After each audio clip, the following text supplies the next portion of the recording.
عليه ونعوذ بالله من شرور أنفسنا ومن سيئات أعمالنا من يهده الله فلا مضل له ومن يضلله فلا هادي له ونشهد أن لا إله إلا الله وحده لا شريك له ونشهد أن سيدنا ومولانا محمدا عبده ورسوله صلى الله تبارك وتعالى عليه وعلى آله وصحبه وسلم تسليما كثيرا أما بعد فأعوذ بالله من الشيطان الرجيم بسم الله الرحمن الرحيم إلا تنصروه فقد نصره الله إذ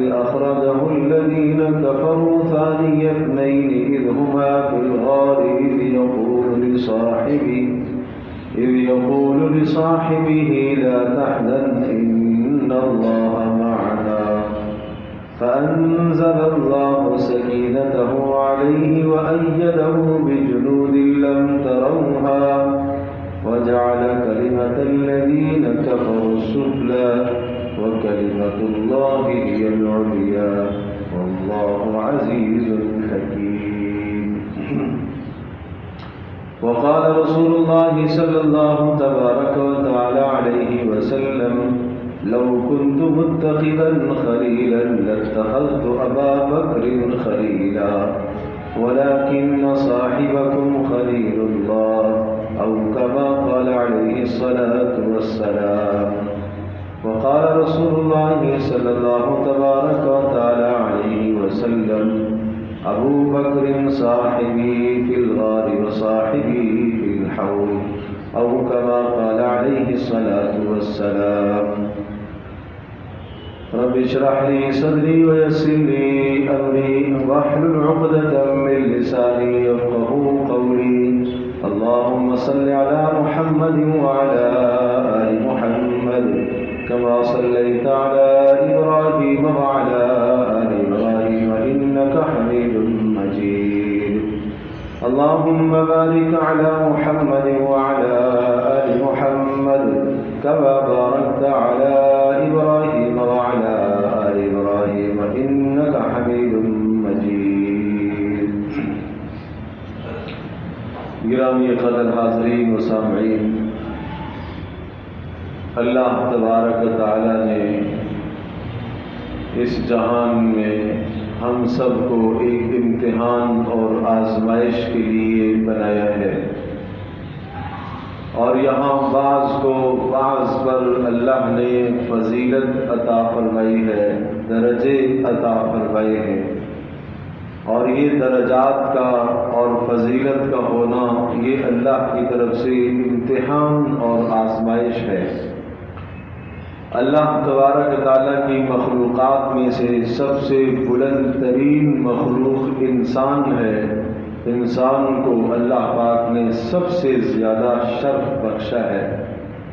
پھر انسانوں میں سب سے بلند ترین ہستیاں حضرات انبیاء علیہ السلام کی ہستیاں ہیں، جو اللہ کے برگزیدہ ہیں، اللہ کے منتخب ہیں، چنے ہوئے ہیں، جو ہر قسم کے گناہ سے، لغزش سے، ہر قسم کے گناہ سے معصوم ہیں، محفوظ ہیں، صغائر سے بھی کبائر سے بھی، نبوت سے پہلے بھی نبوت کے بعد بھی، سارے کے سارے انبیاء علیہ السلام امانت دار ہیں، امین ہیں، اور کسی نبی پر ایمان لانے والا ایک آدمی بھی نہیں جب بھی وہ نبی اس دنیا سے کامیاب گیا۔ کسی بھی نبی کے تصور کے متعلق ناکامی کا تصور کرنا سراسر کفر ہے۔ حضرات انبیاء علیہ السلام کے بعد بلند ترین جو مقام ہوتا ہے وہ حضرات انبیاء علیہ السلام کے رفقا اور آپ کے تربیت یافتہ اور براہ راست جو رسول نبیوں سے فیض حاصل کرتے ہیں ان کا مقام ہوتا ہے، اور ان میں بھی سب سے زیادہ بلند مقام رسول اکرم صلی اللہ تعالیٰ علیہ وسلم کے صحبت یافتہ اور آپ سے جنہوں نے فیض حاصل کیا، جنہوں نے براہ راست رسول پاک صلی اللہ علیہ وسلم کو دیکھا، آپ کی مجالس میں بیٹھے، ایمان کی حالت میں آپ کے پاس بیٹھے، ایمان ہی پر ان کا خاتمہ ہوا، رسول اللہ صلی اللہ علیہ وسلم سے بے پناہ محبت کی، آپ پر اپنی جانوں کو، اپنے مالوں کو، اپنا سب کچھ نچھاور کیا، وہ صحابہ کرام رضی اللہ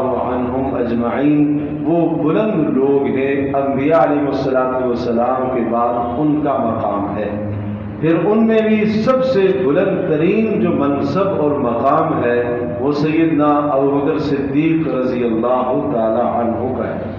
پوری امت کا اس بات پر اجماع ہے کہ انبیاء علیہ السلام کے بعد سب سے بلند ترین مقام سیدنا ابوبکر صدیق رضی اللہ تعالی عنہ کا ہے، اور ان کے مقام اور مرتبے کو بیان کرنے کے لیے میں دو باتیں عرض کروں گا، ایک آیت اور ایک حدیث سے حوالہ عرض کرتا ہوں۔ ویسے میرا ارادہ تو ہے کہ رسول اکرم صلی اللہ تعالیٰ علیہ وسلم نے جو کچھ سیدنا ابوبکر صدیق رضی اللہ تعالیٰ عنہ کے متعلق ارشاد فرمایا ان میں سے اہم مشہور مختصر احادیث اس وقت کی نشست میں آپ کے سامنے ذکر کر دوں، سب کا احاطہ ممکن نہیں ہے مختصر وقت میں۔ آیت جو میں نے پڑھی ہے اس میں الا تنصروہ فقد نصرہ اللہ اذ اخرجہ الذین کفروا، سورہ توبہ کی مشہور آیت ہے جس میں اللہ تبارک تعالی نے پوری امت کو ایک ڈانٹ پلائی اور سخت شدت سے ڈانٹا، اگر تم اپنے نبی کی مدد نہیں کرتے ہو تو نہ کرو۔ فقد نصرہ اللہ، اس نبی کی مدد اللہ نے کی۔ اذ اخرجہ الذین کفروا، جب اس نبی کو مکہ سے کافروں نے، قریش مکہ نے ہجرت پر مجبور کیا۔ ثانی اثنین اذ ہما فی الغار اذ یقول لصاحبہ، یہ اس وقت کی بات ہے ثانی اثنین جب دو میں سے یہ دوسرا تھا، اذ یقول لصاحبہ، اور جب یہ نبی اپنے صاحب اور اپنے ساتھی سے یوں کہہ رہا تھا لا تحزن ان اللہ معنا، آپ غم نہ کیجئے اللہ پاک ہمارے ساتھ ہے۔ پوری امت کا اس بات پر اتفاق اجماع ہے، سب کے سب صحابہ کرام اس بات کو جانتے ہیں۔ سورہ توبہ کی اس آیت میں جہاں اللہ نے صاحب کا لفظ استعمال فرمایا، اس صاحب سے مراد سیدنا ابوبکر صدیق رضی اللہ تعالی عنہ کے علاوہ کوئی اور ہو ہی نہیں سکتا۔ کیوں؟ اس لیے کہ رسول اللہ صلی اللہ تعالی علیہ وسلم کے ساتھ غار میں صرف اور صرف سیدنا ابوبکر صدیق رضی اللہ تعالی عنہ تھے، باقی کوئی بھی وہاں موجود نہیں تھا۔ تو اس لیے قرآن کہتا ہے اذ یقول لصاحبہ، جب نبی اپنے صاحب سے کہہ رہا تھا، اپنے ساتھی سے کہہ رہا تھا، ساتھی کون؟ سیدنا ابوبکر صدیق رضی اللہ تعالی عنہ۔ تو پتہ چلا کہ سیدنا ابوبکر صدیق رضی اللہ تعالی عنہ کا ساتھی ہونا، صحابی رسول ہونا قرآن مجید کی آیت سے ثابت ہو گیا، قرآن مجید کے نص سے ثابت ہوا، قرآن مجید کے اس جملے سے ثابت ہو گیا۔ اب اس حدیث کو ساتھ جوڑیے جو رسول اکرم صلی اللہ علیہ وسلم کی حدیث میں نے خطبے میں پڑھی ہے، جس میں آپ نے ارشاد فرمایا، رسول اکرم صلی اللہ علیہ وسلم نے ابوبکر صدیق رضی اللہ تعالی عنہ کو خطاب کر کے ارشاد فرمایا کہ انت صاحبی فی الغار وانت صاحبی علی الحوض، تو میرا غار کا بھی ساتھی ہے اور تو حوض میں بھی میرا ساتھی ہوگا۔ کہ اب اس آیت کی تشریح دیکھو، اللہ کے رسول قرآن کی تشریح کر رہے ہیں کہ وہ جو قرآن میں صاحبی کا لفظ آیا ہے، اذ یقول لصاحبہ، کہ نبی اپنے ساتھی سے کہہ رہا تھا ابو بکر اس صاحب سے مراد تو ہی ہے، تو ہی تھا میرے ساتھ، انت صاحبی فی الغار، غار میں تو ہی میرا ساتھی تھا، جو اللہ نے میرے ساتھی کے متعلق فرمایا ہے وہ میرا ساتھی تو ہی تھا۔ چنانچہ رسول اکرم صلی اللہ تعالی علیہ وسلم کی یہ حدیث قرآن مجید کی اس آیت کی تشریح ہو گئی۔ تو رسول اکرم صلی اللہ علیہ وسلم کی مبارک زبان سے بھی اور قرآن مجید کے نص سے بھی سیدنا ابوبکر صدیق رضی اللہ تعالی عنہ کا افضل ہونا ثابت ہوا، صحابی ہونا ثابت ہوا، اور تمام میں سب سے بلند مقام ہونا ثابت ہوا۔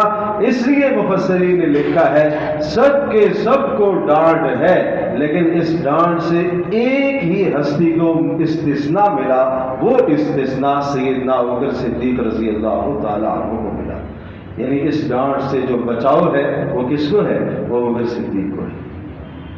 اذ یقول لصاحبہ، جب اپنے ساتھی سے کہہ رہے تھے، نبی ساتھی سے کہہ رہے تھے، کیا کہہ رہے تھے؟ لا تحزن، آپ غم نہ کیجیے، یہ غم نہ کیجیے، حزن غم نہ کیجیے، ڈریے نہ، یہ ڈر کا لفظ نہیں ہے، لا تخف نہیں ہے۔ قرآن کے الفاظ پر غور فرمائیے، لا تخف یہ الگ چیز ہے، خوف نہ کیجیے نہیں، لا تحزن غم نہ کیجیے۔ غم کیا تھا؟ غم یہ تھا رسول اکرم صلی اللہ علیہ وسلم ساتھ ہیں اور کہیں ایسا نہ ہو کہ قریش مکہ رسول اکرم صلی اللہ علیہ وسلم کی تلاش میں نکلے ہوئے ہوں، اور اس غار میں اگر ذرا سا انہوں نے نیچے جھانک کر دیکھ لیا تو رسول اللہ صلی اللہ علیہ وسلم کو دیکھ لیں گے اور آن حضرت صلی اللہ علیہ وسلم کو وہ تکلیف پہنچائیں گے۔ بس یہ غم تھا سیدنا ابوبکر صدیق رضی اللہ تعالی عنہ۔ چلتے چلتے کبھی آگے چل رہے ہیں، کبھی پیچھے چل رہے ہیں، آگے چلتے ہیں تو خیال آتا ہے کہ پیچھے سے کوئی دشمن نہ آ جائے، پھر پیچھے چلتے ہیں خیال آتا ہے کوئی آگے سے دشمن نہ آ جائے، پھر خیال آتا ہے کوئی دائیں سے نہ آ جائے، پھر خیال آتا ہے کوئی بائیں سے نہ آ جائے۔ ہر طرف نگاہیں رکھی ہوئی ہیں اس سفر کے اندر جو غار کا سفر تھا، جو رسول اکرم صلی اللہ علیہ وسلم نے ہجرت کا سفر فرمایا تھا۔ اس ہجرت کے سفر میں انتخاب سیدنا ابوبکر صدیق رضی اللہ تعالی عنہ کا تھا۔ اب آپ مجھے یہ بتائیے کہ رسول اللہ صلی اللہ تعالی علیہ وسلم کا جو سفر ہوتا ہے، حضرت صلی اللہ علیہ وسلم کا اپنے گھر سے نکلنا، وہ اپنے ارادے اور اپنی چاہت اور اپنے عمل سے نہیں، وہ من جانب اللہ ہوتا ہے، وہ اللہ کی وحی کا حصہ ہوتا ہے کہ اس سفر میں آپ کا ساتھی، آپ کا یار، آپ کا رفیق سفر کون بنے گا وہ اللہ کی طرف سے متعین ہوتا ہے۔ تو جو شخص اللہ کی طرف سے متعین ہو، جو شخص اللہ کی طرف سے متعین ہے اور جس کو اللہ نے منتخب کیا رسول پاک صلی اللہ تعالی علیہ وسلم کے اس سفر ہجرت کے لیے، اس شخص پر آج کوئی آدمی بات کرے، اس پر کوئی کلام کرے، اس کی کوئی توہین اور تذلیل کرے، اس شخص کو اگر چوکوں پر، چوراہوں پر، کسی جگہ پر اگر اسے کافر کہا جائے، اسے اگر کوئی برا بھلا کہے، تو بھلا کیا خیال ہے ایمان کہاں بچے گا انسان کا؟ کس جگہ ہم کھڑے ہیں؟ جس شخص کے متعلق رسول اللہ صلی اللہ علیہ وسلم کی احادیث میں آپ کو سناتا ہوں، آپ نے کیا ارشاد فرمایا؟ ان من امن الناس علی فی صحبتہ و مالہ ابو بکر، میرے کو جو سب سے بڑا احسان اگر کسی کا ہے تو وہ ابو بکر ہے۔ یہ رسول اللہ صلی اللہ علیہ وسلم کا ارشاد۔ لو كنت متخذا خلیلا لاتخذت ابا بکر خلیلا، اگر میں کسی کو اپنا خلیل بناتا تو میں ابو بکر کو اپنا خلیل بناتا، لیکن میں نے صرف اللہ کو اپنا خلیل بنایا ہے، میں نے کسی کو اس دنیا میں خلیل نہیں بنایا۔ خلیل کا مطلب دو معنی محدثین نے لکھے۔ خلیل کا معنی یہ، ایک مطلب یہ کہ راتوں میں اٹھ کر جس کے سامنے اپنی ہر حاجت کو، ہر مشکل کو، ہر پریشانی کو جس کے سامنے بیان کیا جائے. ظاہر ہے یہ پریشانی کس کے سامنے بیان کی جاتی ہے؟ اللہ کے سامنے. تو کہا یہ منصب، یہ مقام میں نے صرف اللہ کو دیا ہے اس دنیا میں، اللہ کے علاوہ میں نے کسی کو نہیں دیا. میں نے اپنا دل اللہ کو دیا اس طرح سے کہ راتوں کی تنہائیاں میری صرف اللہ کے لیے ہے، اللہ کے سوا کسی اور کے لیے نہیں. اس لیے اگر اس دنیا میں کسی کو ایسا دوست بناتا کہ اپنی ہر حاجت، اپنی ہر مشکل، اپنا ہر معنی، اپنی ہر حاجت، ہر مشکل، ہر کام اس کے سامنے ذکر کرتا، تو وہ ابوبکر صدیق رضی اللہ تعالی عنہ ایسے تھے، ان کے سامنے کیا جاتا. لیکن میں نے اس دنیا میں کسی کے سامنے نہیں کیا. میں نے تو اپنے اللہ کو ہی خلیل بنایا ہے. اللہ اکبر، اللہ اکبر. رسول اللہ صلی اللہ علیہ وسلم کا آخری وقت تھا.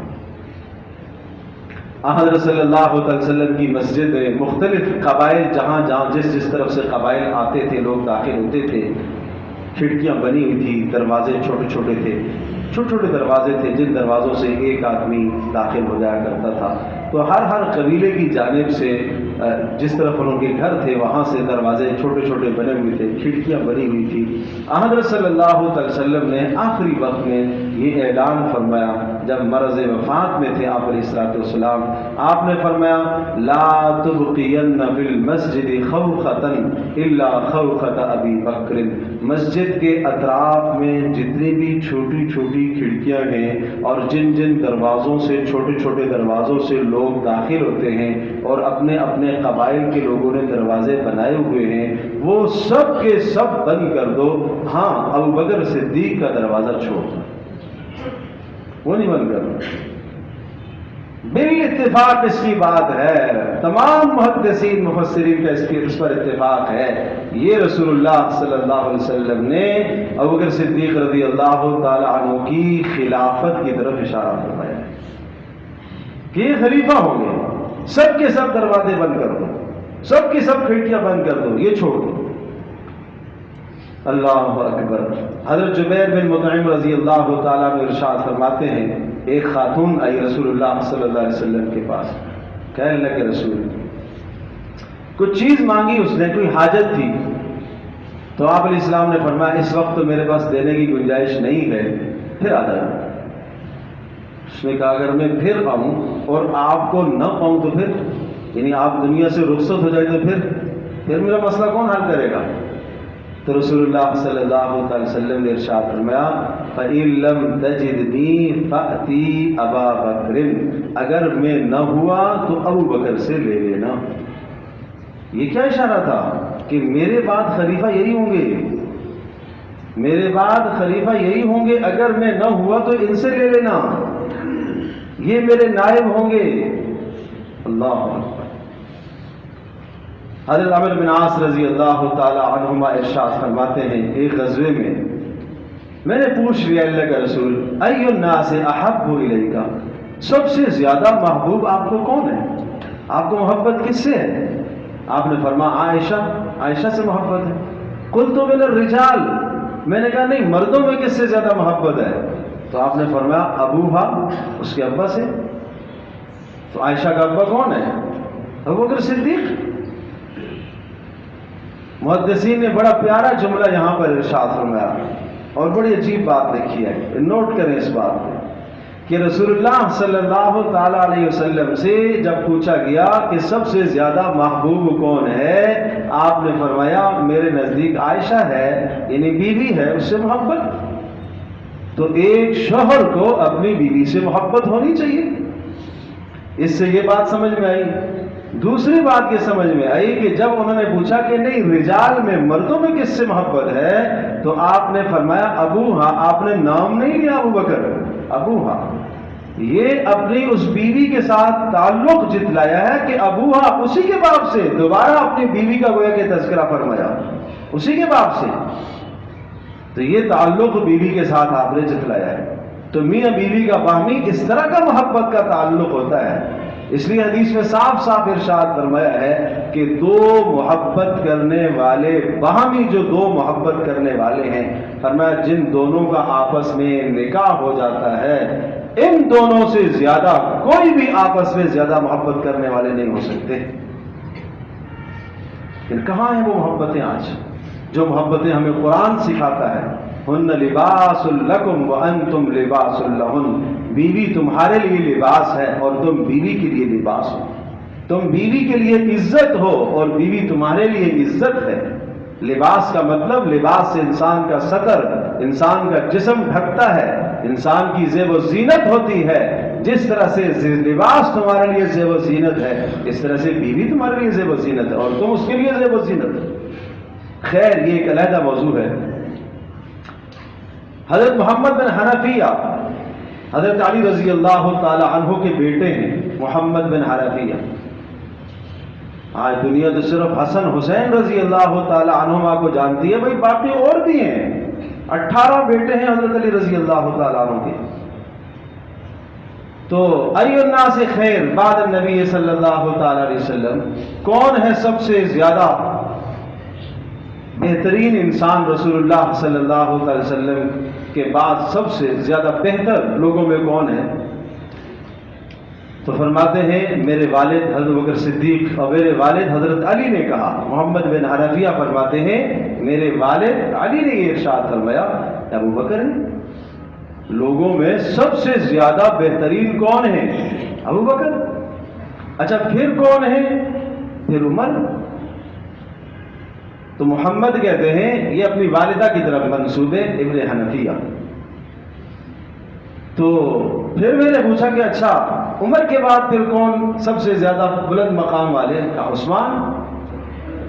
تو پھر محمد فرماتے ہیں میں نے پوچھا عثمان کا، پھر آپ کا مقام ہوگا۔ اپنے والد علی سے پوچھا کہ پھر آپ کا مقام ہوگا، تو حضرت علی رضی اللہ تعالی عنہ نے تواضع اور عاجزی سے ارشاد فرمایا ما انا الا رجل من المسلمین، بھائی میں تو ایک مسلمان آدمی ہوں بس۔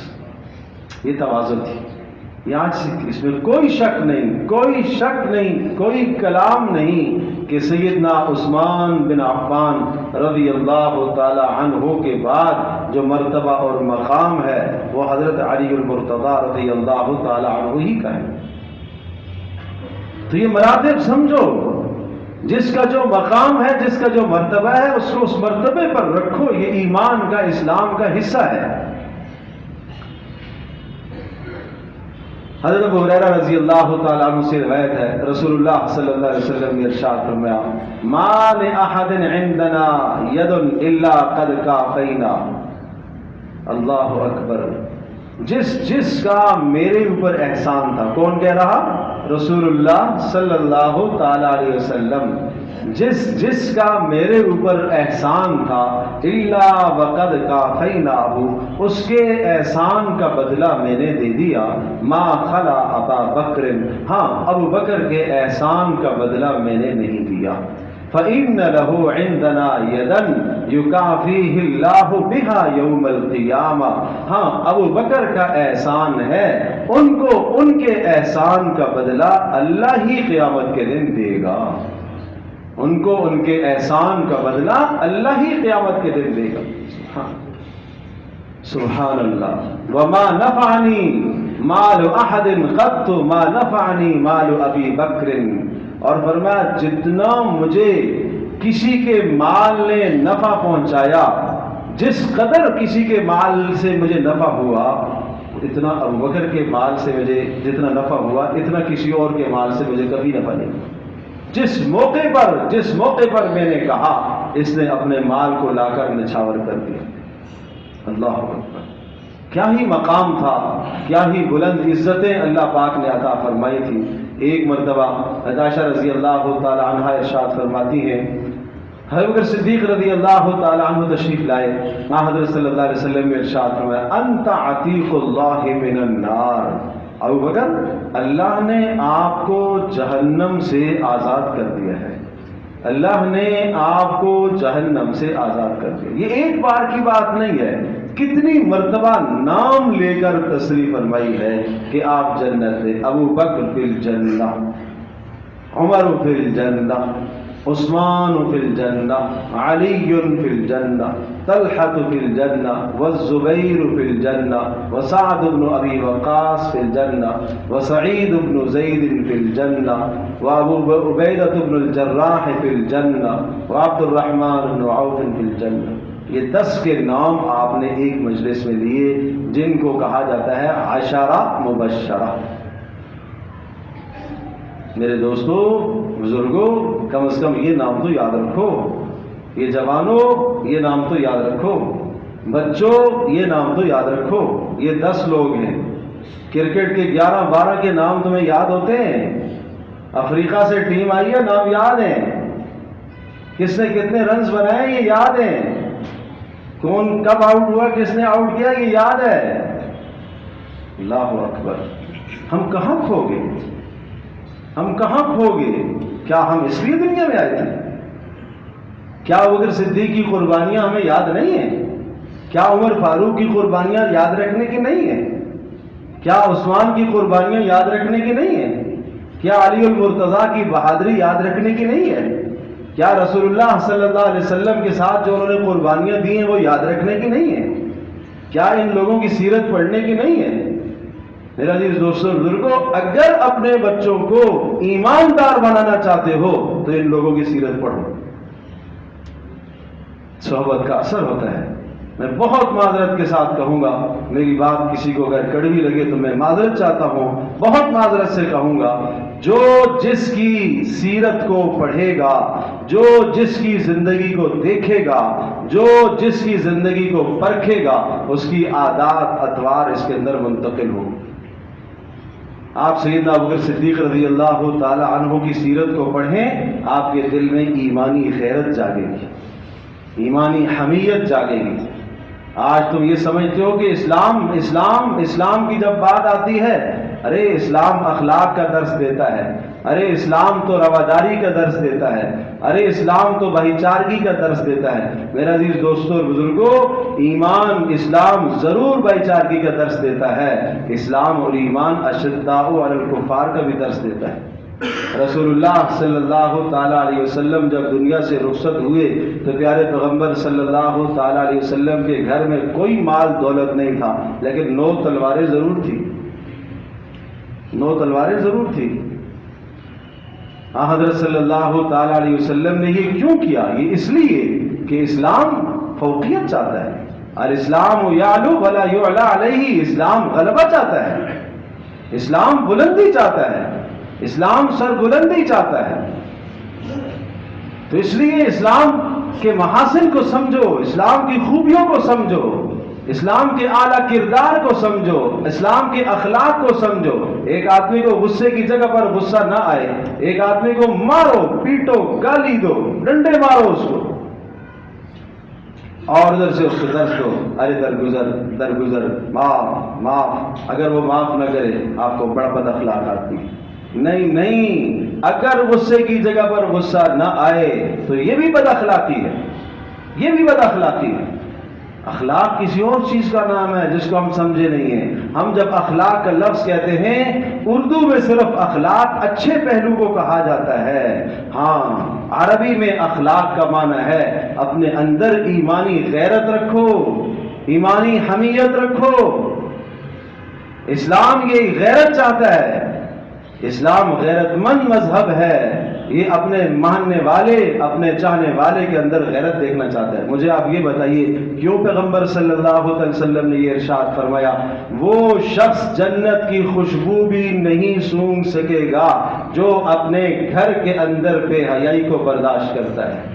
جس کی بیٹی، جس کی بیوی، جس کی بہن بے حجاب ہو کر باہر نکلتی ہے اور غیر محرموں کی نگاہیں اس پر پڑتی ہیں اور اس کو ذرہ برابر اندر حیا نہیں آتی اور ذرہ برابر اس کے دل کے اندر فرق نہیں آتا، کیا فرمایا؟ یہ جنت کی خوشبو بھی نہیں سونگے گا، یہ تو غیرت سمجھائے گا۔ تو پیارے پیغمبر صلی اللہ علیہ وسلم کے یہ جلیل القدر اصحاب ہیں، ان کی قدر سمجھو، یہ پڑھو، ان کی سیرت سمجھو تاکہ اسلامی غیرت جاگے۔ عمر بن خطاب رضی اللہ تعالیٰ عنہ کی سیرت پڑھو گے، بچے بہادر بنیں گے، عدل آئے گا، انصاف آئے گا، حضرت عثمان کی سیرت پڑھو گے حیاداری آئے گی، سبحان اللہ۔ حضرت علی کی سیرت پڑھو گے جرت اور بہادری اندر پیدا ہوگی، اور جرت اور بہادری کے ساتھ علم کا ذخیرہ آئے گا، فیصلے کرنا، قضا فیصلے کرنے کی صلاحیت پیدا ہوگی۔ یہ ان لوگوں کی خوبیاں تھیں، اور سب سے بڑی بات ایمانی طاقت اندر آئے گی۔ اللہ اکبر۔ تو اس طرح سے اللہ تبارک تعالیٰ نے ان کو نوازا تھا، اور کیا ارشاد فرمایا؟ حضرت صلی اللہ تعالیٰ علیہ وسلم نے ارشاد فرمایا جبریل میرے پاس آئے، فأخذ بیدی فأرانی باب الجنہ الذی يدخل منہ امتی۔ جبریل آئے اور میرا ہاتھ پکڑا اور مجھے جنت کا وہ دروازہ دکھایا اور جہاں سے میری امت داخل ہوگی۔ فقال ابو بکر یا رسول اللہ وددت انی کنت معک انظر الیہ۔ اے اللہ کے رسول، میری دلی چاہت تھی میں بھی آپ کے ساتھ ہوتا، میں بھی یہ منظر دیکھ لیتا۔ رسول اللہ صلی اللہ علیہ وسلم نے ارشاد فرمایا اما انک یا ابا بکر اول من يدخل الجنہ من امتی، میری امت میں سب سے پہلے آپ جنت میں داخل ہوں گے، میری امت میں سب سے پہلے آپ جنت میں داخل۔ اللہ اکبر۔ ایک مجلس میں حضرت عمر رضی اللہ تعالیٰ عنہ اور حضرت بکر صدیق رضی اللہ تعالیٰ عنہ دونوں حضرات تشریف فرما تھے۔ انسان ہونے کے ناطے میں دیکھو، یہ بھی ہمارے لیے بڑا سبق ہے، یہ بھی ہمارے لیے بڑا سبق ہے۔ انسان ہونے کے ناطے سے آپس میں کچھ بات بڑھ گئی۔ جب بات بڑھ گئی تو حضرت عمر رضی اللہ تعالیٰ عنہ تھوڑے سے ناراض ہوئے۔ حضرت صدیق رضی اللہ تعالیٰ عنہ نے معذرت پیش فرمائی، اور یہ ارشاد یہ میرے لیے آپ کے لیے سبق ہے، میں کہہ رہا ہوں یہ ہمارے لیے سبق ہے، یہ ہمارے لیے سبق ہے۔ تو ارشاد فرمایا کہ بھائی مجھے معاف بھی کر دو اور میرے لیے استغفار بھی کرو، مجھے معاف بھی کرو اور میرے لیے استغفار بھی کرو۔ حضرت عمر رضی اللہ تعالیٰ عنہ خاموش رہے۔ پھر کہا عمر مجھے معاف بھی کرو اور میرے لیے استغفار بھی کرو، پھر خاموش رہے۔ تیسری مرتبہ پھر خاموش رہے۔ پھر رسول اللہ صلی اللہ علیہ وسلم کی خدمت میں تشریف لے گئے دونوں حضرات، اور وہاں جا کر ابوبکر صدیق رضی اللہ تعالی عنہ نے کہا اے اللہ کے رسول، مجھ سے کچھ ہو گیا، میں نے ان کو کچھ کہہ دیا، میں ان سے یہ درخواست کر رہا ہوں کہ مجھے معاف بھی کرو اور میرے لیے استغفار بھی کرو، اور یہ خاموش ہیں۔ رسول اللہ صلی اللہ علیہ وسلم نے ارشاد فرمایا عمر، آپ سے آپ کے ساتھی استغفار کا مطالبہ کر رہے، آپ کیوں نہیں کر رہے؟ کہا اے اللہ کے رسول، جتنی مرتبہ انہوں نے مجھ سے استغفار کا مطالبہ کیا اتنی مرتبہ میں نے دل میں استغفار کیا، بس تھوڑا سا غصہ تھا، اونچی آواز سے نہیں کہہ سکا۔ اور اللہ کی قسم، جس اللہ نے آپ کو رسول برحق بنا کر بھیجا ہے، آپ کے بعد میرے نزدیک سب سے زیادہ محبوب ترین ابوبکر ہے، آپ کے بعد سب سے زیادہ میرے نزدیک محبوب ترین ابوبکر ہے، ان سے میں محبت کیوں نہ کروں؟ اور ابوبکر صدیق نے بھی ارشاد فرمایا اللہ کی قسم جس نے آپ کو رسول برحق بنا کر بھیجا ہے، اے اللہ کے رسول، آپ کے بعد میرے نزدیک بھی ابوبکر اور عمر سب سے زیادہ محبوب ترین۔ اب اگلی بات سنیے، رسول اللہ صلی اللہ علیہ وسلم نے ارشاد فرمایا عمر اور سب کو، میرے اس ساتھی کو تکلیف نہ دیا کرو۔ اللہ اکبر۔ ابوبکر صدیق کی طرف اشارہ کر کے فرمایا میرے اس ساتھی کو تکلیف نہ دیا کرو، اس لیے کہ جب سب نے جو کچھ میں نے پیش کیا، لوگوں نے کہا یہ جھوٹ بولتا ہے، لوگوں نے کہا یہ جھوٹا ہے، لوگوں نے کہا یہ جادوگر ہے، لوگوں نے کہا یہ کذاب ہے، اس نے کہا ابوبکر صدیق نے کہا یہ اللہ کا رسول ہے، یہ اللہ کا رسول ہے۔ جب لوگوں نے میری تکذیب کی اس وقت اس نے میری تصدیق کی، اس میرے ساتھی کو اذیت نہ دیا کرو، اس میرے ساتھی کو تکلیف نہ دیا کرو۔ رسول اللہ صلی اللہ علیہ وسلم تشریف فرما ہے، ابوبکر صدیق رضی اللہ تعالیٰ عنہ بیٹھے ہوئے ہیں، آپ نے ارشاد فرمایا ابوبکر یہ جبریل آئے ہیں، اور یہ جبریل آئے ہیں اور یہ یوں کہہ رہے ہیں کہ آپ کا رب آپ کو سلام کہہ رہا ہے، اللہ کی جانب سے سلام آیا ہے آپ کو، اور آپ کا رب آپ سے یہ پوچھ رہا ہے کہ ابو بکر سے یہ پوچھو کہ اس حالت میں وہ مجھ سے راضی ہے، اس حالت میں وہ مجھ سے راضی ہے۔ اللہ اکبر، سب کچھ رسول اللہ صلی اللہ علیہ وسلم پر نچھاور کر دیا، جو کچھ تھا سارا لوٹا دیا، کچھ نہیں بچا، تجارت ساری کی ساری ٹھپ ہو گئی، سارا کا سارا رسول اللہ پر نچھاور کر دیا، جو مال تھا وہ دے دیا، وقت تھا وہ بھی سارا قربان کر دیا، وقت ہے ہی نہیں تجارت کے لیے کہ تجارت کو وقت ہے، کاروبار تجارت وقت مانگتا ہے، وہ سارا وقت رسول اللہ کی خدمت میں، جان بھی دے دی، مال بھی دے دیا، عزت بھی دے دی، سب کچھ قربان کر دیا۔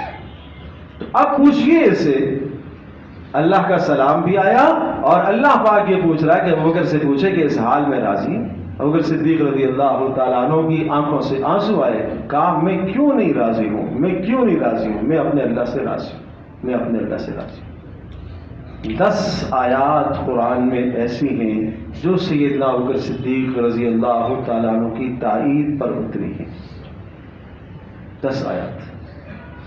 ہر آیت کا شان نزول ہے، وقت اتنا ہے نہیں، ایک تو میں نے پہلے پیش کر دی سورہ توبہ کی آیت، اور ایک وَسَيُجَنَّبُهَا الْأَتْقَى الَّذِي يُؤْتِي مَالَهُ يَتَزَكَّى وَمَا لِأَحَدٍ عِندَهُ مِن نِّعْمَةٍ تُجْزَى إِلَّا ابْتِغَاءَ وَجْهِ رَبِّهِ الْأَعْلَى وَلَسَوْفَ يَرْضَىٰ۔ کہا جہنم سے، فَأَنذَرْتُكُمْ نَارًا تَلَظَّىٰ، میں تمہیں جہنم سے ڈراتا ہوں، ہولناک آیت ہے سورۃ اللیل، فَأَنذَرْتُكُمْ نَارًا تَلَظَّىٰ لَا يَصْلَاهَا إِلَّا الْأَشْقَىٰ، بدبخت اس میں داخل ہوگا الَّذِي كَذَّبَ وَتَوَلَّىٰ، جس نے نبی کو جھٹلایا اور نبی کی بات سے منہ موڑا۔ ہاں، وَسَيُجَنَّبُهَا الْأَتْقَىٰ، جو سب سے زیادہ تقوی دار ہے وہ بچا لیا جائے گا اس جہنم سے۔ وَسَيُجَنَّبُهَا الْأَتْقَىٰ الَّذِي يُؤْتِي مَالَهُ يَتَزَكَّىٰ، جو اپنے مال کو خرچ کرتا ہے تاکہ اسے دل کا تزکیہ ہو۔ وَمَا لِأَحَدٍ عِندَهُ مِن نِّعْمَةٍ تُجْزَىٰ، اور دوسروں کو مال دے دے کر، خرید کر آزاد کرتا ہے۔ ابوبکر صدیق نے آزاد کیے، 10 غلام آزاد کیے، جس میں حضرت بلال رضی اللہ تعالیٰ عنہ بھی تھے۔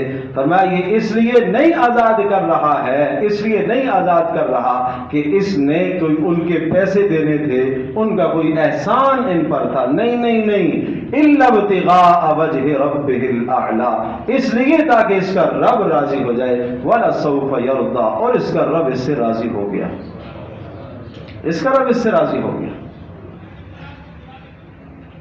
الذین ينفقون اموالهم باللیل والنہار سرا وعلانیہ، 4000 درہم آئے خدمت میں، 4000 ایک دن کو، 1000 دن کو خرچ کیا، اللہ کے رسول کی خدمت میں لا کے پیش کی، 1000 رات کو، 1000 چھپ کر، 1000 سب کے سامنے اعلانیہ، اللہ نے آیت پیش، قرآن آیا الذین ينفقون اموالهم باللیل والنہار سرا وعلانیہ، وہ لوگ جو اپنا مال اللہ کی راہ میں خرچ کرتے ہیں، دن کو بھی، رات کو بھی، سب کے سامنے بھی، چھپ کر بھی، فلہم اجرہم عند ربہم، ان کے لیے ان کے پروردگار کے پاس بہت بڑا اجر ہے، بہت بڑا اجر ہے۔